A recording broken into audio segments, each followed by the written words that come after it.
Welcome, welcome, welcome to Autism Live and to Ask Dr. Doreen. We have with us in the studio this morning live Dr. Doreen Granpeesheh, and we're thrilled to have you here. So good to be back. Well, I know you've been traveling and you have more traveling to do, but two more are going. Well, we're thrilled that you're here with us this Thank morning. you. For people who don't know and haven't watched the show before, you are a true expert in the field of autism. I believe the preeminent expert in the field of autism. Thank you so much. You've been in this field for more than 30 years. You were telling us last time that it's about to be, 40 years Next in year. this field. No one believes that. Let's face it, your facial cream is way too good. Nobody believes that. But you have all of that experience in working with individuals on the spectrum from very small children up through senior citizens. You have such a wealth of knowledge and you're a visionary in this field. I think largely because you're able to see it from all the different angles, you know, from the point of view of the very small kids who aren't able to communicate, the point of view of the teenagers, the adults, the parents, the caregivers, the therapists who are working with them, from the insurance companies and how they're funding things. You're able to look at it and put two and two together and figure out where we need to go and set us on the path, and we're all grateful very much, to you. Sharon. Yeah, well, I try. Well, And you know what? I've You learned do a more lot than in that. 40 years. I think it's just one of our benefits, honestly. I come to see so many other people who are just entering the field, and there's a lot that you learn nowadays, but you know, 40 years of experience is really helpful. It teaches you a lot in this field. This is such a young field, and it has changed so much, and we've learned so much from our kids, and every child that I see, I learn something new. Yes. So it's every family. So it's kind of a cool place to be. Well, we're grateful for you. We're grateful you. for the things that you have set in motion, like the Center for Autism and Related Disorders. And also, we don't give you credit for this all the time, but you're the one who founded Autism Care and Treatment Today, the wonderful charity that has given away close to $2 million now in aid to families, which is truly amazing. So, and so many other things that you do on a regular basis, and boards that you have sat on, and ways in which that you help. We're grateful. And with all of that you find time to spend an hour with us and answer our viewers' questions is amazing. And Thank you. It's a pleasure. We adore you. Okay, so I'm going to jump right in here. And first I have to give the disclaimer, though, that there is no expert in any field that could give individual specific advice in this format. It's just unreasonable to think that. It does a disservice to the individuals. Usually you need to have much more interaction. But having said that, Dr. Granpeesheh takes the questions that you ask and that I ask and provides us with information from that base of 40 years of experience to help us to know where to go to next. So I want to jump in with a question that was emailed to us, and you guys always have the ability to email me directly, especially when you have a longer question and you want to get a little bit more in detail. You can email me at s.penrod, P-E-N-R-O-D, at autism-live.com. Okay, so this question came into us. Hi, Shannon and Dr. Doreen. You guys are doing a great job. All the information provided by Doreen is so useful. Skills for Autism and eye behavioral training are great. We're in Melbourne and doing ABA for my 3.5-year-old daughter. My daughter is nonverbal, and we are doing PECs with her. My question is, her understanding of language is slowly improving. Only now she can understand basic language. One of her programs in ABA is receptive labels, learning names of each item. She's not able to discriminate even between two items. We took a couple of months learning the names of each item. She's not able to, but she knows what she knows, the item's name, but she could not choose the correct one in random rotation. Is there any way to modify this program or make her understand the labels of each item? I am more concerned how she's going to learn names of colors, animals, fruits, and so on. Her program supervisor has now changed the program to 2D matching pictures, which she has already mastered, as we say, put with cup or put with shoe. Will this program be useful to her in learning the labels? Please help. So no, I don't. You don't need to go back to a matching lesson. There's excuse me. There's this thing that we call, there's 7 steps when you go into discrimination training, and I'll tell you what the steps are right now, but it'll be a little bit difficult for you, because I think what would be helpful is, since you are on IBT, to go back to IBT. I think there's got to be a module on discrimination training. and learn that, because there's a process when you start to rotate two receptive labels. So let's say, what are they? You have shoe and cup, I think? Or well, they were let's saying just use those for the examples. matching ones, they were doing put with cup and put with shoe. So it doesn't matter. So you have two stimuli, shoe and cup. And the 7 steps are that you first start with just mass trials of that one target. And so that would be shoe. And so you're doing mass trials of touch, shoe, touch, shoe, touch, shoe. That's step 1. Step 2 is you bring in distractors. Distractors are other objects that you never name. So you'll have shoe there, and you'll have, let's say, a pen, but you'll always say touch shoe.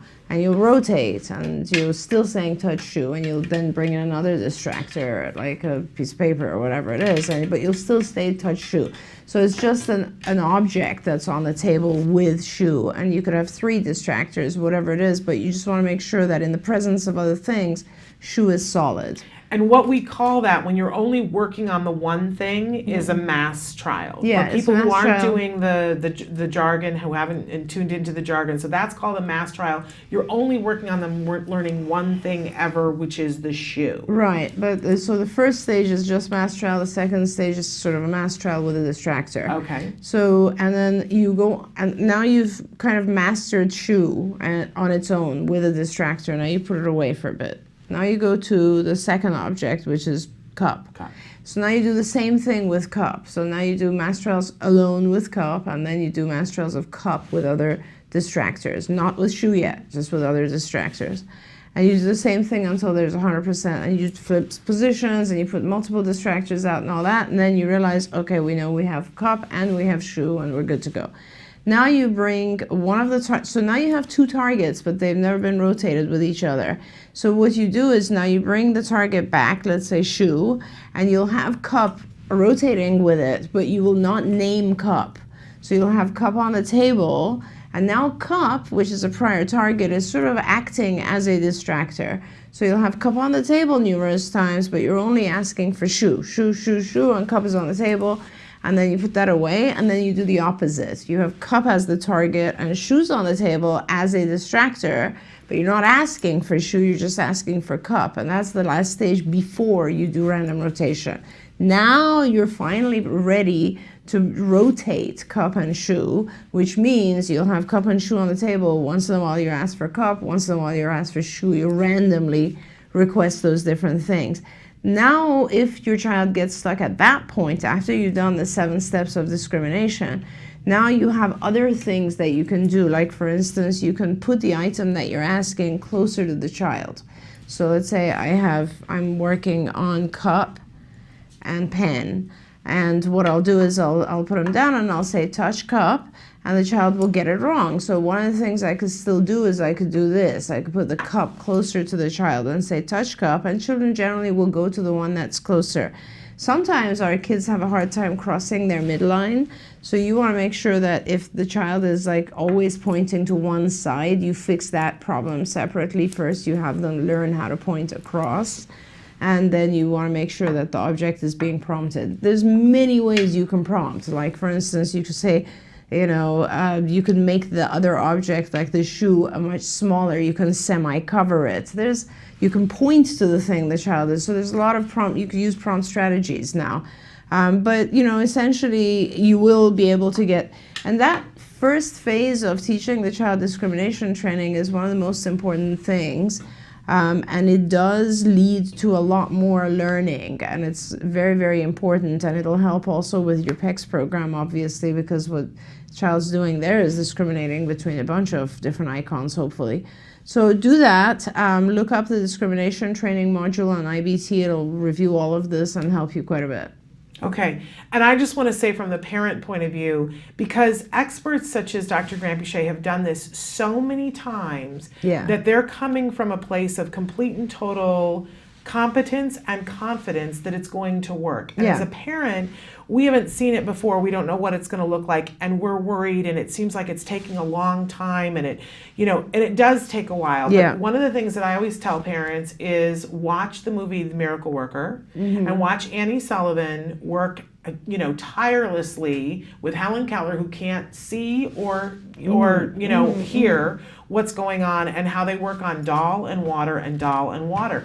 Because there's a moment later on when suddenly, and I don't remember which one she understands first. I think she understands water first, but it might be doll. But when she gets one of them and then she gets the second one, then it opens the whole world. But it takes forever to get the first two. And you have to come from a place of patience, knowing your child is going to get it. But it's going to for one child it might take 10 times, another child it might take 100, another one it might take 1,000, and accommodations and moving those things around, as Dr. Granpeesheh said. But it's going to happen. But get Be those patient two with it and don't give up. Yeah, totally. Let me add to that. Yeah. Almost none of our children, very, very few children pick up the first two discriminations without doing the 7 steps. So if you haven't done the 7 steps, you just haven't done it right. So don't worry, it's not about your child. Almost, I want to say 95, 98% of our kids do get it as soon as you do the 7 steps. There you go. So it's a very clear procedure that you have to follow. That's why we made it, because it was very obvious to us that the kids were having a hard time getting to rotation. Yes. And so this became something that we could do. There's other tricks you can do too. If you go into the discrimination training module, it'll also show you about expanded trials. And there's lots of other things you could do to help the child remember the targets better, or understand the targets better. In the meantime, if it doesn't work, you come back and we'll talk about it, because when it doesn't work and you've done everything right, and your supervisor, by the way, should know this or should go back and do this, then we're going to look and make sure your child has sensory input abilities to actually be able to see the targets well, understand them well, they're clear, there's no visual issues, there's no hearing issues, all that too. Right, there you go. But the one thing that they said was, I'm worried about when we get to colors. I think as a parent, you get so overwhelmed thinking, oh my gosh, if it's taking this long to learn these two things, cup and shoe, how are we going to get to the bigger things? But once they get it, it's just so fast. Then it's like this crazy moment where your child turns into a sponge, and you'll be so excited. So get ready to celebrate when your child gets this. It will be okay. And you will still keep doing those 7 steps for a very long time with all of these. But right now, it'll take a long time to do the initial 7 steps. Later, the 7 steps go like this. Like, it'll be so fast because you only have to introduce it 1 or 2 trials. Children pick up very quickly using the right procedures. Yeah, I always make fun of and say, to parents, and I tell therapists this too, that when we first started ABA and we'd waited and we were like, oh, okay, we can't wait to do this. We've seen amazing things. We'd seen Logan Shepherd and we were like, whoa, it's going to be great. And then when they were doing things like touch car, I remember going, touch car? What? This is how are we going to get him ready for college with touch car? Like, you can't picture how you're going to get to all of these things, but it really speeds up. So I just want you to know that. But so the benefit nowadays, Shannon, for I think parents who are already familiar, like this parent with skills, is that you get to see how everything builds on each other. Like in the old days, it was very hard for parents. I just met with a parent who was one of my old parents, right? And her daughter just finished her master's at the University of Edinburgh, which I'm very proud of. But she, we were talking about the early days. This is like early 90s. And we were talking about how many parents back then, so much of our efforts back then in California was just getting funding for the parents. So it was like back-to-back court dates. It was terrible. But so many parents would just come to my office because I had this huge board where I had written all the lessons and how they linked to each other, and how you had to start with something as basic as labels if you wanted to build on it, and parents you're doing perfect, because yes, you'll start with labels, then you'll do things like categories and you mention them, and then you'll do things like descriptors like colors and big, small, etc., etc. And actions, verbs, so that you can start making sentences. And people a lot of times, as you said, parents want to just be able to like say the entire first phrase and have the child respond that way or copy it, and that's just not how it goes. Right, but it works. That's the thing that you need to know. Be patient and work, and in the beginning it's a little bit slow, and then it will pick up and exponentially. Your child's only 3.5, which is fantastic. So, and you're doing everything, you're just great. Just make sure you're doing enough of it. That's right. You want to double down on every waking hour and have something going on. You mentioned that you're using Skills, and for people who don't know, I just want to say Skills for Autism. Tomorrow on the show, we're having Eliana Fajeda to talk about a new product from Skills Living. Oh my God. Which is amazing. I've seen it, and for those of you who have older kids, you're just going to flip your lid. If you want to call Skills and ask questions, 877-975-4559. And you also mentioned Institute for Behavioral Training. So I want to tell people ibehavioraltraining.com. That's where you can purchase for very little money. I mean, like, because sometimes people go, well, what's very little money? We're talking sometimes $7.50 for a training that you get to do and do with your significant other and have your babysitting team do for $7.50 for all of you. It's amazing. Some of them are a little bit more, but there's nothing more than the cost of a book. Yeah, on the $20 whole thing. Or something. They're like very, very inexpensive. It's very affordable, and you can pick and choose what lessons you want to do. So you could go in and pick the one on discrimination training and do that. You're given the choice. There are trainings on there for professionals, for teachers, and for parents, and you get to decide which one you want to do. If you think that you can handle the jargon in the professional one, you go for it. If you feel like, that might be too much for me, pick one in the parent side. And you can gift those teacher ones to the teachers. I know a lot of people have teacher appreciation coming up. What a great gift to give them training that helps them to better handle your child in the classroom. And if you want to, and I know a lot of parents do this, you can spend your time on IBT so that you get a certificate. You can become a registered behavior technician, or you can get ready to sit for the test for a BCAT, which is a board certified autism technician. And then those are beginning therapists that work with your child. So I always had a sign on my bathroom mirror that said, GEMS team is only as strong as the weakest player, and I will not be the weakest player. Yeah, that's right? awesome. So you can do that for yourself, and it's very, very affordable. We're going to take a break, and then we're going to be back with more of your questions. We've got a bunch of stuff coming in on Facebook, and we've got a bunch of things that you guys had sent in the live feature, so stick with us.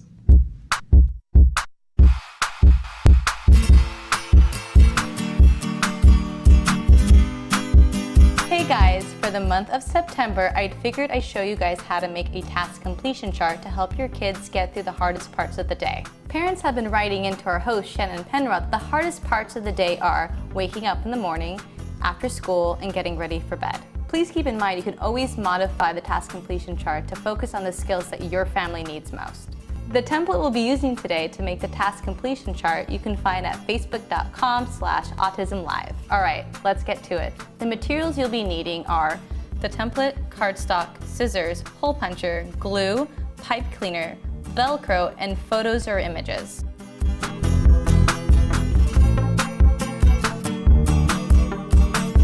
We find it more reinforcing for kids if you use images of themselves doing the task that you're trying to get them to complete. So what I have here to start off are photos of myself doing all the tasks that we're going to add to our task completion chart today. The first step you're going to be doing is printing the template from facebook.com/autism-live. I have it here, and the next thing I'm going to do is I'm going to trim at the top. We don't need that, that's just totally excess. Now that I trim my 3 templates, I'm going to label each one with a different part of the day that we're focusing on, such as waking up, after school, and getting ready for bed. Now that I've finished labeling the templates with the appropriate time of the day, I'm going to attach the photos that go with it. For bedtime, the tasks I chose were getting ready for school, putting away toys, putting on pajamas, and brushing teeth. Now repeat this for all the rest of the day. Now that I've added the photos to the template, I am taking this along with my heavy cardstock, to hold all my tokens. I'm gonna line them up and make 3 hole punches.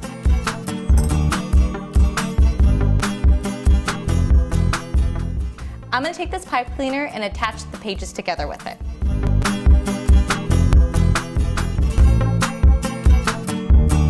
We're almost done putting this together. Next, I'm gonna take my Velcro, I'm gonna put them underneath each picture. And then I'm gonna add 4 on the very edge too. Now that I've attached the rough side of the Velcro to the template, now I'm gonna take the softer side and add these to the tokens. You can use whatever you want for the tokens, whatever your child finds reinforcing. They could be stickers, images, spacemen, Pokemon, whatever they like. Before you use your task completion chart, it's really important that you do a preference assessment to see what your child finds reinforcing that day. Once you have that established, then you can tell them the rule for how this task completion chart works. So every time they get one of their tasks completed, they add a token to it. And the way the task completion chart functions is like a token economy. So after they put a token under each one of these tasks, they can trade it in for their reinforcer for the day. Now that you've made your task completion chart, hopefully your child will be able to use it on a daily basis and help them through those difficult times of the day. Well, until next time, craft on. Bye guys. Can you see me flying by your side? Welcome back to Autism Live and to Ask Dr. Doreen. Dr. Doreen Granpeesheh is here with us and she's answering your questions in real time. Please send your questions in. We get to this point in the program and we have to, figure out and prioritize. So I want to go to this one next. Could you please help me?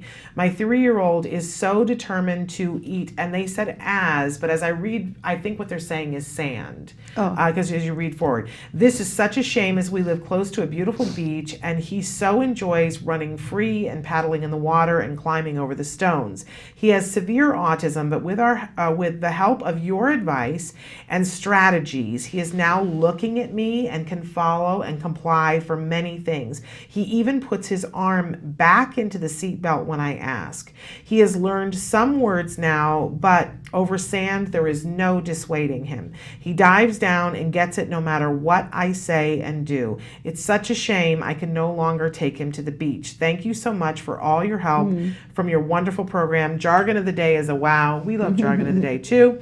Don't know what I would do without your help, as we are not in the U.S. and have no services here, and we're sending you hugs. Absolutely, and don't worry. This is believe it or not, fixable. So, but it's a step-by-step thing, and you have to, like anything else with ABA, I think you need to shape it, and it'll be a gradual process. So let's say give yourself a couple of months, and just this is the main thing you'll be working on. But the concept is, there's 2 things about this, and I don't want to forget to say the sensory aspect of it. So, one of the things, behavioral will deal with getting rid of this behavior, but the main issue is, why is this behavior happening? And I'm pretty sure your child probably has other sensory input issues, certain disintegration. I don't know what it would be. Like, he possibly, if he's into sand, he's also into playing with water and stuff like that. But let's try to, and perhaps he's into trying to figure out the texture in his mouth. How old is he? We don't have, 3-year-old. So, one of the things that happens a lot of times with babies, and I know everybody's seen this, is that babies, in order to identify or just to become familiar with something, they'll put it in their mouth. And that's one of the early ways that we sense things, is through our mouth. Whether or not that is what's happening here, I really don't know, but we never want to just get rid of a behavior without knowing what the function of it is. Like, really, what is the function of this? Is he trying to figure out something about the sand? Is he nutritionally deficient, where he's getting maybe salt from the sand? I don't know, but those are the things I would like you to look into, because it would be important to make sure that if there is a nutritional deficiency, we replace it, we take care of it. So, like, look at this as a sign. Sometimes our kids don't do that with sand, they do it with chalk or with, and so it's different nutritional things that they've found in that product. Or it could be a sensory type of stimulation that they're looking for, in which case you find something else that resembles the sensory stimulation of sand, and we produce that in his food, so he's getting that sensory stimulation. So figure that out. But in terms of behaviorally, what you need to do is you will start with very, very baby steps, as I always say. So you take him and get help if you need to because he's fast. But go to the beach, and you will try very hard to block him from taking sand and putting it in his mouth. And the way to do that is literally to keep him busy with things that are contrary to the ability to do this. So this is kind of like, let's say, how does he do this? First of all, he'd have to bend over and reach the sand, pick it up in his hands and put it in his mouth. Okay, so there's a number of things you could do. For instance, you could put mittens on. If you have mittens on, you can't really, maybe it's harder to pick up sand. So that's one thing you could use as a block. Another thing is you literally hold his hand and don't let him run off. You hold his dominant hand in your hand so that he's not able to release it initially. So initially you will put as many constraints as possible so that he cannot get the sand to his mouth, okay? So that's called blocking. And then what you will do is very, very gradually you will reduce these particular blocks so that he's more and more free. Now, the first opportunity where he actually does pick up a piece of sand and put it in his mouth, you leave the beach. You immediately leave the beach. So the punishment for doing that is it's a response cost. He will give up the ability to be on the beach if he puts the sand in his mouth. And you will do this 100 times, and it doesn't matter until he realizes that the only way I can play in the beach is if I don't need sand. As soon as you start giving him some freedom gradually, you'll replace it with appropriate sand tools, toys, maybe take him to the water, whatever. You will still need to keep him busy with other things. So you can't just like expect him not to go back to a bad habit without giving him something else. Ideally, if we figure out the function of this thing, if we can figure out, let's say, he really enjoys that kind of texture in his mouth, then you'll go ahead and maybe get yogurt and you'll put, I don't know, some other, like crushed nuts in the yogurt, and then that is a similar texture. Then ideally, as you're sitting on the beach, you'll allow him to eat his yogurt. So you want to replace the sensory need or satisfaction or the function, whatever it is he's getting out of that. But in the meantime, you also want to prevent him from eating the sand. So, that's how you do it. Every time, if he ever gets to do it, you'll leave the beach, and in the meantime, you'll introduce him to the beach very, very gradually, removing those prevention blocks very, very slowly. And as you remove them, you will keep him busy, keep his hands busy with other activities, toys, things that will keep him occupied and keep his hands busy. There's a word where Jack Riley is running off when they go outside, and he loves to go outside, loves the break. And this is a different behavior, but the way in which they dealt with it is very similar. And if he let go of his mom's hand on the sidewalk, they would instantaneously come in. And I think it might be worth it for you to watch that and to see what the parents' reaction, because they don't enjoy it. No. They're like, this is terrible, and we have to bring him right in, and it really is miserable. And then you get to watch them go through the progression, and within a couple of days, Jack Riley is back outside enjoying, and it's fun again. But he tries to bite his mom when she says, all right, now we have to go inside, and she's holding on to his hand for dear life. Good and he point. tries to bite her hand. So I think it's worthwhile to see another family going through that similar sort of thing and see that they survive it, and that and the dad is like, I don't want to do this. It's not fun. This is not working. And then a week later, the dad's like, this is amazing. Our lives are different as a result. We can go places again. So it's really important that thank you so much for bringing that up, Shannon, because he might react very negatively to you wanting to take him in each time. And that is a big deal, and you're going to have to be very strong when that happens. He might throw a tantrum. He might try to bite you, hit you, whatever it is, but he's a 3-year-old, that's why it's very important to do it now. And what you do is you simply pick him up and take him in. Yeah. And it's not really about the discussion. I don't really know what his level of language is at this point, but assume that whether or not he understands you telling him don't eat the sand, it clearly is not effective. So the behavior change occurs when you change the antecedents and consequences, and that's exactly what we're doing in the protocol that I just mentioned. And the consequence is just losing access to the beach. And he will learn that if you do it consistently enough. Absolutely. And don't forget, you can watch the A Word. If you go to our YouTube page, it's one of our playlists, and you can click and find all the episodes so that you can see that.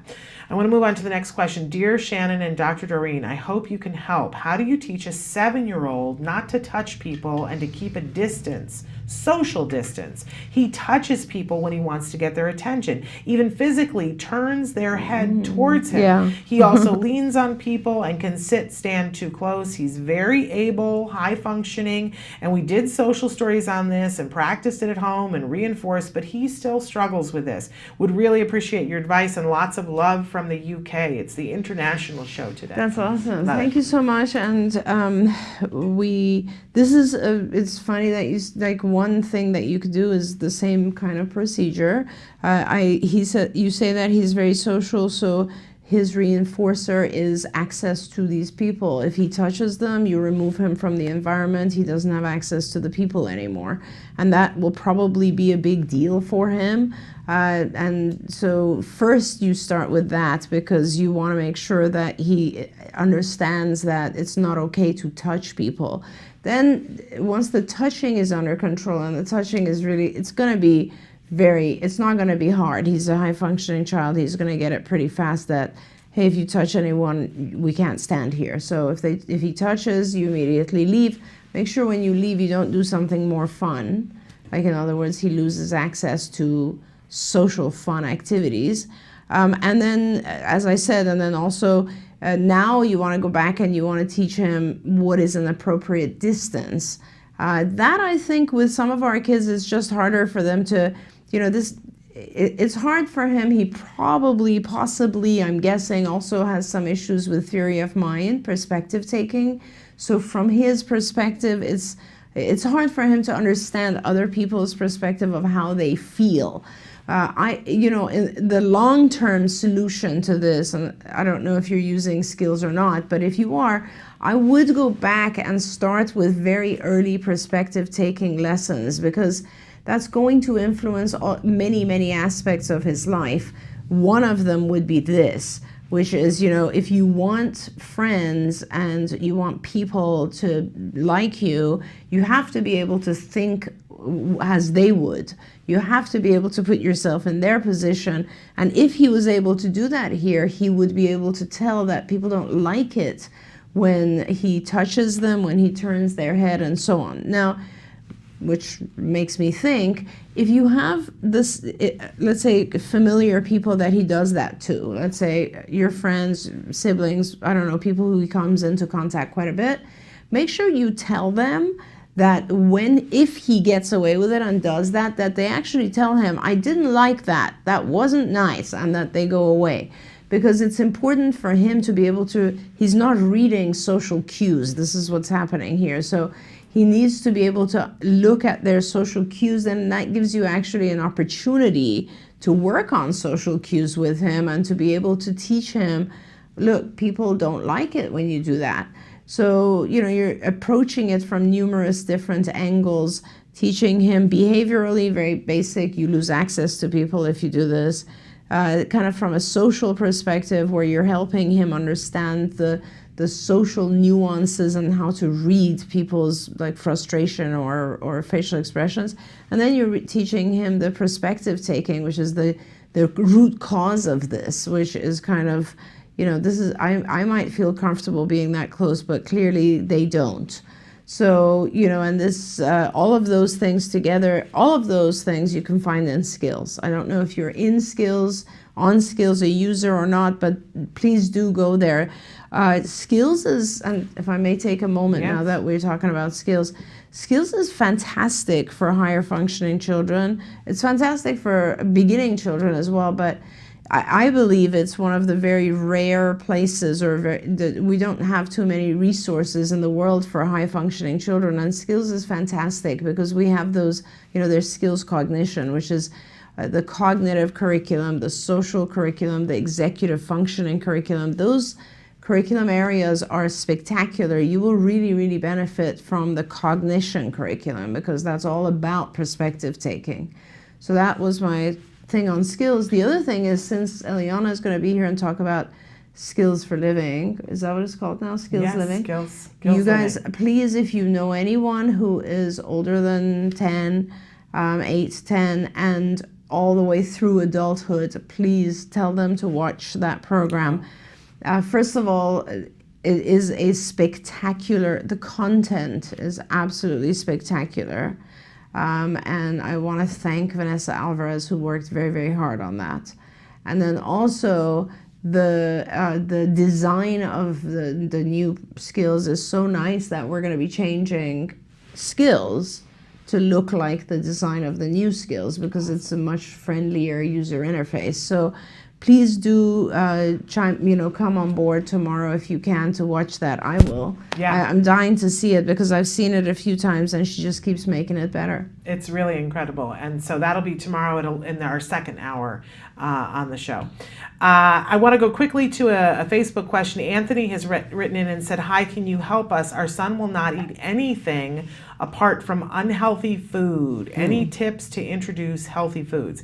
Anthony doesn't tell us an age, but yeah, so so that's a very broad question, Anthony, but one of the things we do in ABA is feeding programs.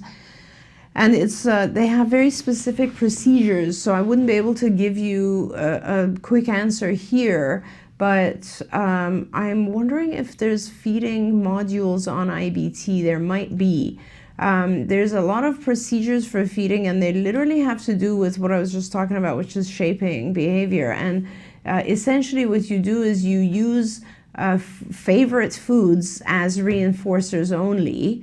So the things that he likes to eat become the reinforcers, and then you take unfavorite foods or foods that he doesn't like, and you start with tiny, tiny morsels of them, and then you reward with the favorite foods. So basically, you will give the child one teaspoon of a food he doesn't like, and then allow him to have the food that he does like. And then 3 days later, when he's willing to do that, you'll make it 2 teaspoons for the food that he likes. Then you make it 3. And as you're increasing the food that he doesn't like, you will decrease the reinforcer, which is the food that he does like, until there's a balance there. And generally speaking with kids, and then of course that's just one food now you've introduced, so now you have to do it with the second food and the third food, and you broaden the diet that way. And generally speaking with kids, let's say on a plate, there's going to be a few items they don't like and a few items they do like. And we all have had that when we were kids, eat your veggies before you eat your dessert or whatever. And so that's kind of the goal that you're shooting for. But it's a process and you will get there. And I'm pretty certain there's video footage that we've done of feeding programs, and hopefully they're on IBT. And we've done a lot of shows on feeding here on Autism Live. You can search for them on our YouTube channel. YouTube has changed things recently, and so it's really hard to get into our archives. We're kind of changing the way we're having people search. Right now, if you search, just go into a Google search and search Ask Dr. Doreen, a page will come up that is different from this, and it's a card page, and what it does is gives you topics, so you can search tantrums, and then under tantrums, it will give you like 15 different times, and it'll show you what specific question Dr. Granpeesheh answered about tantrums. When you click on it, it takes you directly to that video in that moment. Cool. So we're looking at doing that with all of our videos, and I'd love it if everybody who watches the show takes a minute, goes and tries that out. Search a topic that you like, and then let us know how it works for you, because we're trying to find the best way to be able to give you you information. Yeah. Yes, so that you can search whatever topic you That's a want great and be idea. able to find. So give us some feedback on that. Try it out with the Ask Dr. Doreen and let us know what you think, because there's a section on feeding where you can see all the times that Dr. Granpeesheh has talked about feeding on the show. You might even want to just Google my name and feeding. I've done a bunch of conferences where I've spoken about feeding, and I know a lot of these conferences are still online. So There you go. There you can find that. Okay, we're going to take a short break, and then we're going to come and get through as many questions as we can as we get down to the last few minutes. Stick with us.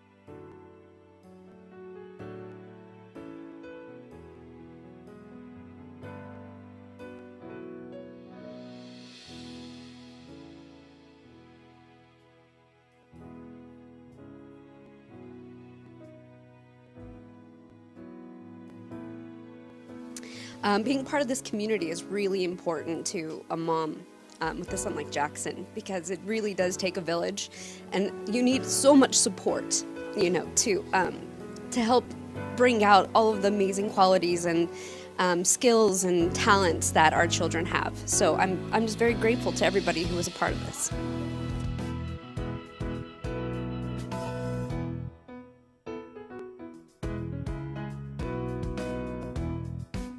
I think it helps with all sorts of that self-esteem, social skills.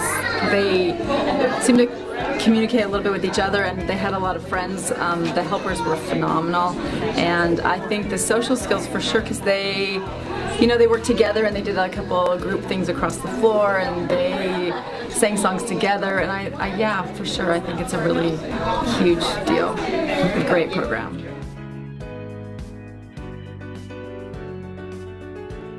What programs like this show is the person is in front of what we call today a disorder. I think what we're finding is that these sorts of brain challenges that make people unique can actually be gifts in ways we haven't discovered in the rest of society to bring them out.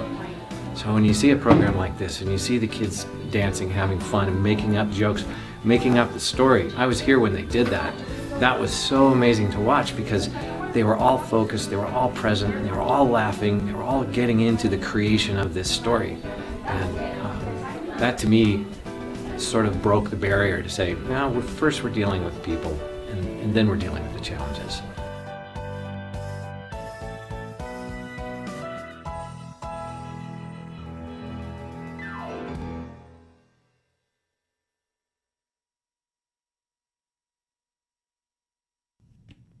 Welcome back to Autism Live and to Let's Talk Autism with Shannon and Nancy. Almost there. We're coming to that, but right now we're here fabulously with Ask Dr. Doreen, and she's answering your questions in real time.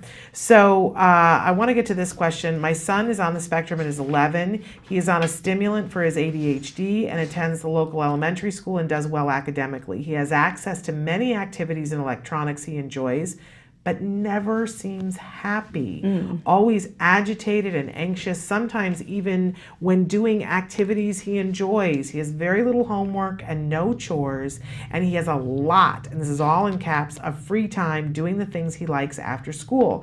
What can we teach him to help him be more calm and happy?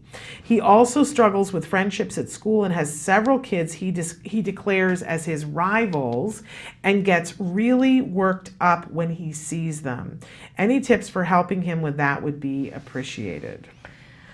Okay, so it's hard to advise on this, but because I don't really know your child, but I just want you to think about something, and I don't know how long, okay, let me back up.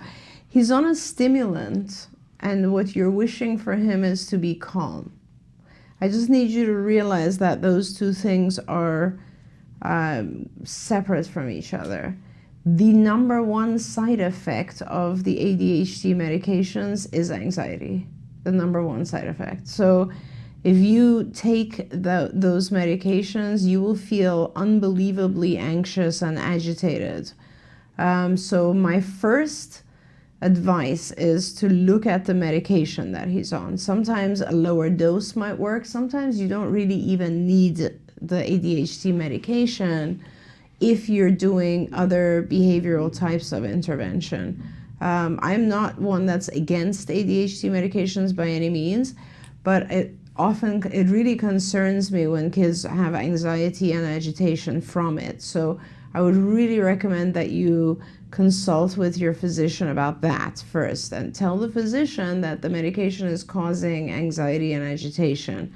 And then please don't allow the physician to then add additional medications to balance it out. Just try to reduce the stimulant if you can. In terms of behaviorally, and this whole thing with rivals and so on, that seems to me like he lacks a deeper understanding of levels of relationships. And clearly, when we see people as it's funny. It's like he's kind of on a childish level explaining something that's a very deep concept. We often feel very agitated and anxious when we perceive people around us as competition. And that is what he's expressing. He sees them as rivals. So somehow he's not seeing them as friends. And that is a series of kind of more advanced cognitive behavioral programs that a good ABA program could teach him. Is like, what is a friend? What is an acquaintance? If a child disagrees with you, that doesn't make you your enemy. It doesn't make him your rival. The real definition of rival, because really there's nothing they're competing for there. That's a lot of work that should be done, which will just give him a greater understanding of relationships, friendships, etc. A lot of this stuff is in skills if you want to look there. And I think that that's really where you should look. Of course, there are also calming behavioral techniques or psychological techniques, like teaching children how to walk away from something and like breathe and calm down. Teaching children how to physical activity, by the way, is a way that tends to increase endorphins and reduce anxiety. So a lot of kids who have anxiety tend to very, very much enjoy working out heavily because it reverses that feeling. So that's another thing you could do. But I honestly, I think it starts with the medication. Okay.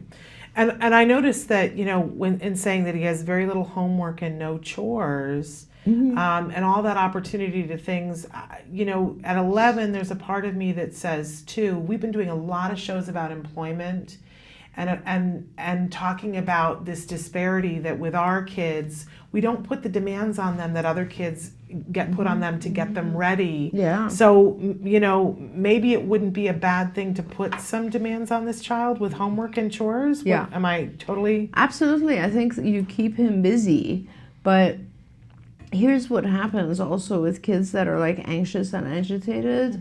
Shannon you might have a very good point here, is that if he's just, in other words, if they have too much free time, they start to, they worry too much about things, right? You don't want a child to have just free time and start getting really anxious and agitated about the future, and then it turns into apprehension and way worse things. So yeah, if you can fill his time with activities, that's a good thing. But make sure that you don't, I don't think it's a good idea to fill his activity with things that are demand-based right now, because it will increase the agitation. It'll increase, if you place demands, he will probably have a negative reaction initially. If you're going to start him doing chores, I'm not sure it's the right time right now. Maybe you want to get the medication under control first, or the agitation. I would fill his time with rewarding activities. Sometimes for our kids, if you teach them how to do chores and they do it in steps and you help with it, it becomes quite rewarding, because one of the things he might like is like having a neat environment around him. I don't know. And those types of things will become rewarding. But at this point, I think what you need to do is really figure out what's going on with the agitation because of the medication, but then also try to do fun activities that fill his time. Okay. So this first one, Dear Shannon and Dr. Doreen, my son was diagnosed with ASD and he goes to regular ed kindergarten. His teacher said he's doing well, except that he totally refuses to do the pledge, and he gets overly silly with another boy in class. How do we handle this, and thanks? Okay, well, I mean, that's just, all you really need is just the someone in school who can focus on that time frame. So whether it's an aide or a teacher's aide or somehow you arrange to have a therapist, we call them shadows. You have someone in that environment, and then really what it is if he gets silly, he either is removed. I don't know if he likes to do the circle time. I assume it's a fun time, which means that's why he's getting silly. So basically it's the same thing. You remove him when he's acting silly, place him back in. But you want to make sure that you're not removing him, taking him outside and allowing him to run around and have a glorious time. No, if you remove him, you go and wait in the hallway and then you come back when circle time's over. That's one thing. Separating from the other boy is another thing. Working on it at home is an important thing, because I think sometimes we just assume that our kids will pick up stuff and we haven't prepared them for it. So at home, if you have an ABA program, if you have someone who can help you with this, you really just want to mimic circle time, and you want to discontinue and remove all reinforcers if he starts acting silly, and reinforce heavily when he doesn't. That is very important. You do it at home, you do it at school. If he actually gets through circle time and he's not acting silly, then you will reinforce him heavily. Now, another way to look at this also is if you start the circle time procedure at school, if you're even just doing it there, and you are able to stand right next to him and tell him, okay, we're going to behave, or just mimic what we just did at home.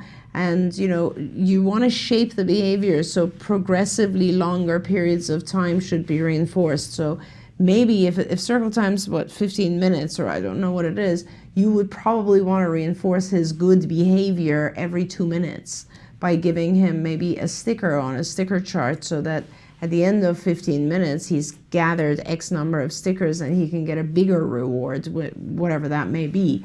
So you want to reward the good behavior, prevent the bad behavior as much as possible, and you can prevent it by either practicing at home and then having him model it at school, redo the whole thing at school, or standing right next to him and controlling him, or removing him when he behaves badly.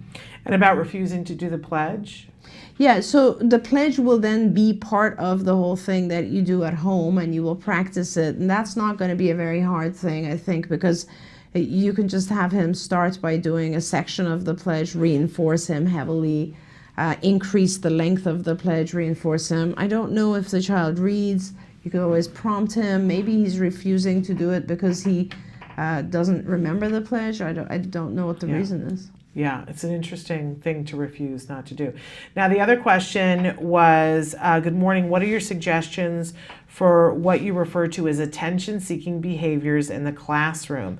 I'm getting notes home from school saying my son is crawling around the room, making noise, and trying to get kids to laugh at him, but he ends up in school suspension and misses classes. He sees the school psychologist for self-regulation skills. He can tell me what they are, but he says he forgets them when he's frustrated. What can we do to get him to use them in the heat of the moment? So really, we need someone in the classroom with him to try to prompt him and remind him, because clearly he's not able to think of the correct techniques and things that he's supposed to do at that moment.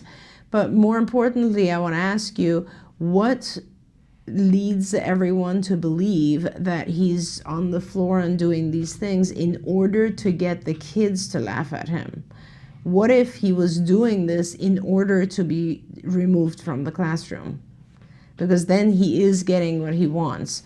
So my recommendation would be to not remove him from the classroom, but actually have him sit up and sit in a corner and have to pay attention. That requires someone to be in the classroom with him. Okay. Unfortunately, we are out of time, but we thank you so much for being here. It's always a pleasure.